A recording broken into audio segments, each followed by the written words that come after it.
नमस्कार दोस्तों, GS recipe के यूट्यूब चैनल पर आपका स्वागत है। आज हम फंडामेंटल राइट यानी कि मौलिक अधिकार या मूल अधिकार के भाग 2 के बारे में डिस्कस करेंगे। इसका जो भाग 1 है वो अपलोड किया जा चुका है, आप उसको भी जाके देख सकते हैं। और इस वीडियो की पीडीएफ अगर आपको चाहिए तो डिस्क्रिप्शन में दिए गए टेलीग्राम लिंक पर जाकर आप उसको डाउनलोड कर सकते हैं। तो शुरुआत करते हैं पहले प्रश्न से। पहला क्वेश्चन बोल रहा है कि भारत के संविधान के अनुच्छेद 14 के अधीन यथा प्रतिष्ठापित विधि के समक्ष समता तथा विधियों के समान संरक्षण के लाभ निम्नलिखित में से किन्हें प्राप्त हो सकते हैं। तो यह किन्हें प्राप्त हो सकते हैं, आपको सही उत्तर बताना है इसमें से कौन सा है। पहला है भारत में रहने वाले सभी भारतीय नागरिकों को, ये बात सही है। दूसरा, विदेश में रहने वाले सभी भारतीय नागरिकों को, ये बात जो है वह गलत है। फिर भारत के राज्य क्षेत्र के अंदर रहने वाले विदेशियों को, ये बात सही है। चौथा, भारत में जन्मे सभी नागरिकों को, तो ये बात गलत है। तो इस क्वेश्चन का सही जवाब क्या हो जाएगा, वह हो जाएगा 1 और 3, केवल 1 और 3 सही। Option number C is the right answer. अगले क्वेश्चन की ओर बढ़ते हैं। क्वेश्चन बोल रहा है कि निम्नलिखित में से कौन सा भारत के संविधान के मूल अधिकारों भाग 3 का अंश नहीं है। कौन सा अंश नहीं है, वह उद्योगों के प्रबंध में श्रमिकों की सहभागिता जो है यह इसका एक अंश नहीं है। Option number C is the right answer. मानव दुर्व्यापार और बलात् श्रम का प्रतिषेध ये बताया गया है। कारखानों में बालकों के नियोजन का प्रतिषेध ये भी बताया गया है। और किसी वृत्ति को करना या किसी व्यवसाय, व्यापार या कारोबार को आगे बढ़ाना, ये भी बात सही है। तो इस क्वेश्चन का जो सही जवाब है वो क्या है, वह option number C is the right answer. अगले क्वेश्चन की ओर बढ़ते हैं। क्वेश्चन बोल रहा है कि निम्न में से कौन से अनुच्छेद के मौलिक अधिकार केवल भारत के नागरिकों को प्राप्त हैं। कौन से मौलिक अधिकार केवल भारत के नागरिकों को प्राप्त हैं, वह है अल्पसंख्यकों के प्राकृतिक एवं शैक्षणिक अधिकारों की रक्षा। अनुच्छेद 29 जो है केवल भारत के नागरिकों को प्राप्त हैं। Option number D is the right answer. अगले क्वेश्चन की ओर बढ़ते हैं। क्वेश्चन बोल रहा है कि निम्नलिखित में से कौन सा मूल अधिकार गैर नागरिकों को उपलब्ध है। कौन सा मूल अधिकार गैर नागरिकों को उपलब्ध है, आपको बताना है। इसमें से सही उत्तर कौन सा है। विधि के समक्ष समता यानी कि इक्वलिटी बिफोर लॉ, ये है, उपबंध इसका किया गया है। विभेद के विरुद्ध अधिकार यानी कि राइट अगेंस्ट डिस्क्रिमिनेशन, तो ये बात नहीं है। तीसरा है अवसर की समता, इक्वलिटी ऑफ अपॉर्चुनिटी, ये भी बात गलत है। और चौथा है protection of life and personal liberty, प्राण और दैहिक स्वतंत्रता का संरक्षण, ये बात भी है। तो इस क्वेश्चन का सही जवाब क्या हो जाएगा, वह हो जाएगा option number B is the right answer. अगले क्वेश्चन की ओर बढ़ते हैं। क्वेश्चन क्या है, क्वेश्चन बोल रहा है कि भारतीय संविधान के अधीन केवल भारत के नागरिक को ही यह अधिकार प्राप्त है। कौन सा अधिकार, वो अधिकार है धर्म, मूलवंश, जाति, लिंग या जन्म स्थान या इनमें से किसी के आधार पर विभेद के प्रतिषेध का अधिकार। Option number B is the right answer. अगले क्वेश्चन की ओर बढ़ते हैं। क्वेश्चन क्या बोल रहा है, क्वेश्चन बोल रहा है कि भारत के संविधान के निम्नलिखित में से किस एक अनुच्छेद के अधीन मूल अधिकार की गारंटी केवल भारत के नागरिकों को उपलब्ध है। वह कौन सा आर्टिकल है, वह है अनुच्छेद number 19। Option number A is the right answer. Option number A is the right answer. मैंने बताया था कल के वीडियो में कि मौलिक अधिकार, अब आप इस वीडियो में भी आप उसको नोट डाउन कर सकते हैं कि ऐसे मौलिक अधिकार जो केवल नागरिकों को उपलब्ध हैं, विदेशियों को उपलब्ध नहीं है। तो वो कौन कौन से आर्टिकल हैं, वह है, आप नोट डाउन कर सकते हैं। वह है article number 15, article number 16, article number 19 में जो 6 स्वतंत्रता दे रखी हैं वो भी मौजूद है। आर्टिकल नंबर 29, आर्टिकल नंबर 30, ये ऐसे अधिकार हैं जो केवल नागरिकों को उपलब्ध हैं, विदेशियों को उपलब्ध नहीं है। और ऐसे मूल अधिकार जो विदेशियों को भी उपलब्ध हैं लेकिन शत्रु देश को उपलब्ध नहीं है, वह कौन कौन से अनुच्छेद हैं। अनुच्छेद नंबर 14, अनुच्छेद नंबर 20, अनुच्छेद नंबर 21, अनुच्छेद 21 का ए, अनुच्छेद 22, अनुच्छेद 23, अनुच्छेद 24, अनुच्छेद 25, अनुच्छेद 26, अनुच्छेद 27 और अनुच्छेद 28। ये ऐसे अधिकार हैं जो विदेशियों को भी प्राप्त हैं और भारतीयों को भी प्राप्त हैं। तो इस क्वेश्चन का सही जवाब क्या था, वह था option number A is the right answer. अगले क्वेश्चन की ओर बढ़ते हैं। क्वेश्चन क्या बोल रहा है, क्वेश्चन बोल रहा है कि निम्नलिखित में से कौन से मूल अधिकार गैर नागरिकों के लिए उपलब्ध हैं। कौन से मूल अधिकार, freedom of speech, freedom of speech जो है वो गैर नागरिकों को उपलब्ध है, ये बात गलत है, ये बात सही नहीं है। प्रोटेक्शन अगेंस्ट सेल्फ इंक्रिमिनेशन यानी कि आत्म दोषारोपण से संरक्षण, ये बात है। अगला है अंतःकरण की स्वतंत्रता यानी कि फ्रीडम ऑफ कॉन्साइंस, ये उपलब्ध है, हाँ ये है। चौथा है रोजगार के मामले में विभेद न करना, ये उपलब्ध नहीं है। तो इस क्वेश्चन का सही जवाब क्या हो जाएगा, 2 और 3, option number C option number C is the right answer. अगले क्वेश्चन की ओर बढ़ते हैं। क्वेश्चन क्या है? क्वेश्चन बोल रहा है कि निम्नलिखित मूल अधिकारों में से कौन सा एक भारत भूमि में एक विदेशी को भी उपलब्ध है? तो वो कौन सा अधिकार है? वो अधिकार है विधि द्वारा स्थापित पद्धति के अनुसार प्राण और दैहिक स्वतंत्रता का संरक्षण। Option number C is the right answer. Option number C is the right answer. अगले क्वेश्चन की ओर बढ़ते हैं। क्वेश्चन क्या बोल रहा है? क्वेश्चन है कि निम्नलिखित में से कौन सा कथन सही है, आपको बताना है। पहला कथन है कि भारत के संविधान का अनुच्छेद 15 भारत के नागरिकों तथा विदेशियों दोनों को उपलब्ध है। क्या ये बात सही है? नहीं, ये बात जो है वह गलत है। दूसरा, भारत के संविधान का अनुच्छेद 16 केवल भारत के नागरिकों को उपलब्ध है। ये बात भी बिल्कुल सही है।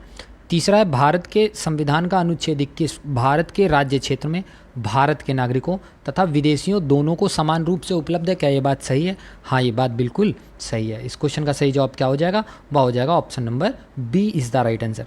अगले क्वेश्चन की ओर बढ़ते हैं। क्वेश्चन क्या है? क्वेश्चन बोल रहा है कि संस्थाएं और संघ बनाने का अधिकार किस प्रकार का अधिकार माना जाता है? तो यह जो अधिकार है यह केवल नागरिकों के लिए गारंटीड स्वतंत्रता का अधिकार है।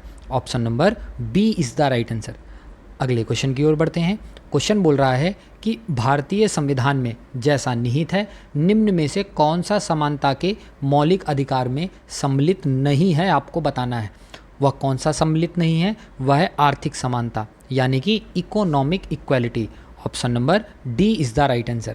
भारतीय संविधान में मूल अधिकारों के अंतर्गत आने वाले समानता के अधिकार में कानून के समक्ष समानता, सामाजिक समानता और अवसर की समानता, ये जो तीनों हैं ये शामिल हैं, चौथा शामिल नहीं है। इस क्वेश्चन का सही जवाब है option number D is the right answer.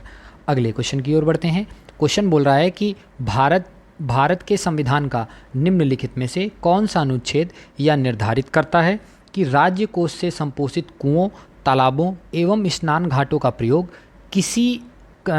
करने से किसी भी नागरिक को वंचित नहीं किया जा सकता है? या कौन से अनुच्छेद में बताया गया है? या जो बताया गया है वह अनुच्छेद नंबर 15 में बताया गया है। Option number B is the right answer. अनुच्छेद नंबर 15 जो है, अनुच्छेद नंबर 15 का जो सब क्लॉज 2 है उसमें राज्य के साथ साथ प्राइवेट कंपनियों को आदेश दिया गया है कि दुकानों, सार्वजनिक स्थानों, होटल, मनोरंजन स्थल पर या पूर्णतः या अंशतः राज्य निधि से पोषित जनता के लिए कुओं, तालाबों, सार्वजनिक समागम आदि स्थानों पर किसी के साथ भेदभाव जो है वह नहीं किया जाएगा।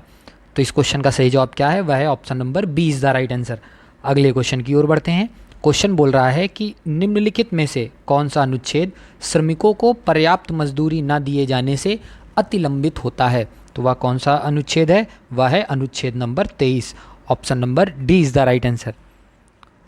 अगले क्वेश्चन की ओर बढ़ते हैं। क्वेश्चन क्या है? क्वेश्चन बोल रहा है कि भारत के संविधान के निम्नलिखित कौन से अनुच्छेद में उपबंध है कि 14 वर्ष से कम से किसी बालक को किसी कारखाने या खान में काम करने के लिए नियोजित नहीं किया जाएगा या किसी अन्य परिसंकट में नियोजन में नहीं लगाया जाएगा?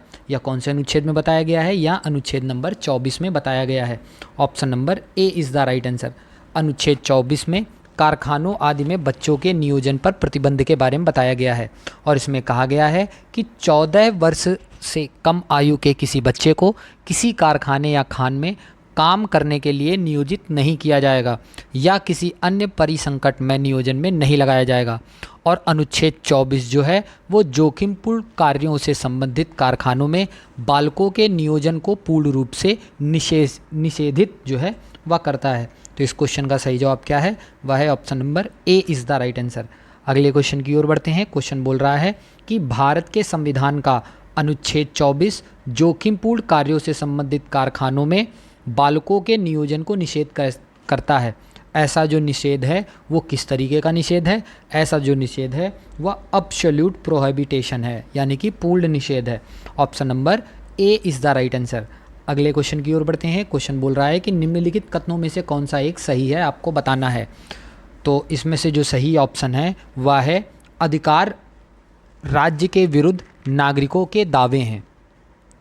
Option number C is the right answer. Right are claims of the citizens against the state, यानी कि मूल अधिकारों की प्रवृत्ति नकारात्मक होती है क्योंकि ये राज्य के विरुद्ध नागरिकों के दावे माने जाते हैं और अधिकार सरकार के मनमाने व अन्यायपूर्ण कार्यों के खिलाफ संरक्षण देते हैं। जैसे 1967 में एक विवाद हुआ था और उस विवाद का नाम है गोलकनाथ बनाम पंजाब राज्य, गोलकनाथ बनाम वर्सेस पंजाब राज्यवाद।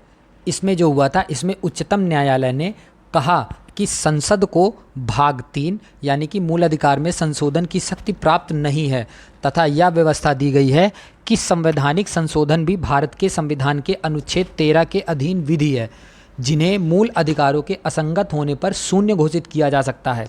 साथ ही सुप्रीम कोर्ट ने धारणा व्यक्त की कि मूल अधिकार व्यक्ति को जैसा उसे सबसे अच्छा लगे उस तरह अपनी ज़िंदगी की रूपरेखा तैयार करने के लिए सक्षम बनाते हैं।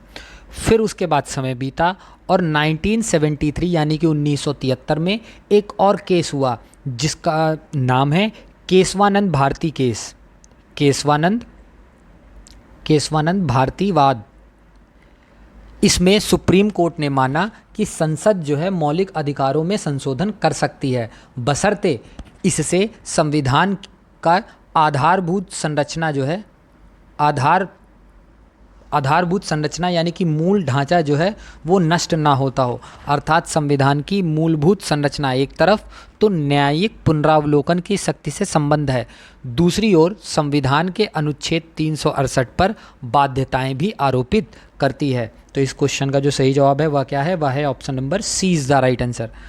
अगले क्वेश्चन की ओर बढ़ते हैं। क्वेश्चन बोल रहा है कि निम्नलिखित में से किस वाद में उच्चतम न्यायालय ने यह धारणा व्यक्त की कि मूल अधिकार व्यक्ति को जैसा उसे सबसे अच्छा लगे उसी तरह अपनी ज़िंदगी की रूपरेखा तैयार करने के लिए सक्षम बनाते हैं? या किस केस से हमें पता चला था? या जो है वह गोलकनाथ बनाम स्टेट ऑफ पंजाब से हमें पता चला था। Option number B is the right answer. अगले क्वेश्चन की ओर बढ़ते हैं। क्वेश्चन क्या है? क्वेश्चन बोल रहा है कि निम्नलिखित में से किस मुकदमे से भारत के सर्वोच्च न्यायालय ने यह निर्णय दिया कि मौलिक अधिकार संशोधित नहीं किए जा सकते हैं? वह किस केस में बताया गया? बताया गया गोलकनाथ विवाद में, गोलकनाथ केस में। Option number A is the right answer. अगले क्वेश्चन की ओर बढ़ते हैं। क्वेश्चन बोल रहा है कि किस वाद ने संसद में मौलिक अधिकारों में संशोधन का अधिकार दिया था? तो वो कौन से केस में हुआ था? वह केशवानंद भारती केस में हुआ था। Option number A is the right answer. और यह हुआ था 1973 में। गोलकनाथ हुआ था 1967 में। ये भी आप याद रखिएगा, कभी मैच ऑफ द फॉलोइंग में इस क्वेश्चन को पूछा जा सकता है। Option number A is the right answer. अगले क्वेश्चन की ओर बढ़ते हैं। क्वेश्चन बोल रहा है कि भारत के संविधान के संबंध में मूलभूत संरचना मद जो है वह किनसे संबंधित है?